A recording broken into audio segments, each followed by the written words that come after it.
नमस्कार, मी शुभांगी कोपरकर. माझ्या स्वरचित कविता वाचनाच्या चॅनेलवर आपलं सगळ्यांचं मनापासून स्वागत करते. आजच्या या भागात मी एक थोडा वेगळा असा काव्यप्रकार सादर करणार आहे, ज्याचं नाव आहे सुनीत. सुनीत हा काव्यप्रकार पाश्चात्य साहित्यातून आपल्याकडे आलेला आहे आणि मराठीमध्ये हा लोकप्रिय करण्याचं श्रेय हे रविकिरण मंडळातल्या कवींना जातं. माधव जुलियन, केशवसूत या सगळ्या कवींनी अनेक सुनीतं लिहिली, अनेक प्रकारच्या सुनीत रचना केल्या. सुनीतामध्ये खूप एक वैशिष्ट्यपूर्ण अशी रचना असते की त्याची 3 कडवी 4-4 ओळींची असतात आणि मग शेवट होतो तो 2 ओळींनी होतो. आता मूळ सुनीताच्या नियमांमध्ये जर आपण बघितलं तर त्याच्यात यमकाचे नियम खूप क्लिष्ट आहेत आणि खूप काटेकोरपणे खरे तर पाळावे लागतात. आणि सुरुवातीच्या काळात मुख्यत्वे करून सुनीतं जी लिहिली गेली ती शार्दूल विक्रीडित याच वृत्तामध्ये लिहिली गेली.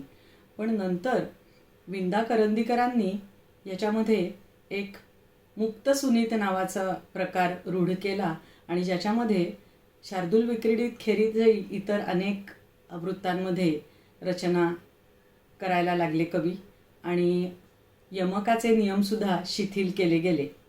म्हणजे सुनीत ही 14 ओळींची रचना असते आणि नुसती काव्यरचना 14 ओळींची आणि 12 ओळी 3 कडवी होतात आणि मग शेवटच्या 2 ओळी असतात हे तर आहेच, पण आशयाच्या दृष्टीने सुद्धा असे 2 भाग पडतात की पहिली 3 कडवी हा एक मुख्य भाग आणि मग शेवटच्या 2 ओळी हा एक महत्त्वाचा भाग.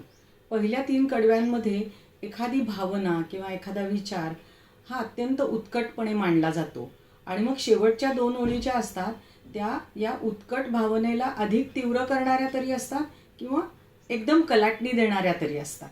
तर असं हे आशयाच्या दृष्टीने पण खूप वैशिष्ट्यपूर्ण असं काव्य असतं. मी आज माझं एक सुनीत सादर करते आहे. मात्रावृत्त लवंगलता हे मी या रचनेसाठी वापरलेलं आहे.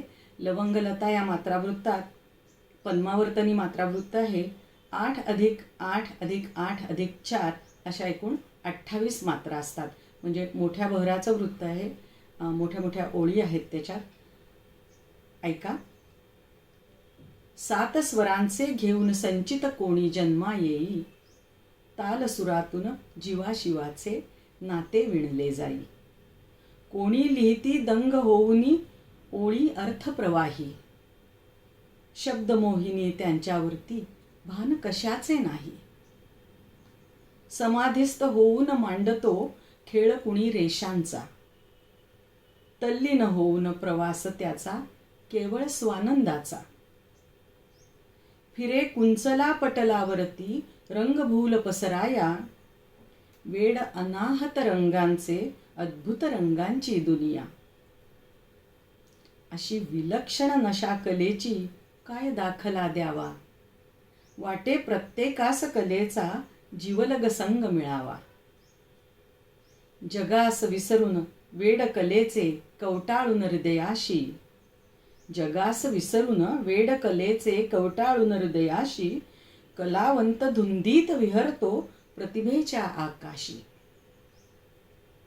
आता शेवटच्या 2 ओळी ऐका. सरस्वतीचा वरद हस्त पण शापित तोच बिचारा, सरस्वतीचा वरद हस्त पण शापित तोच बिचारा.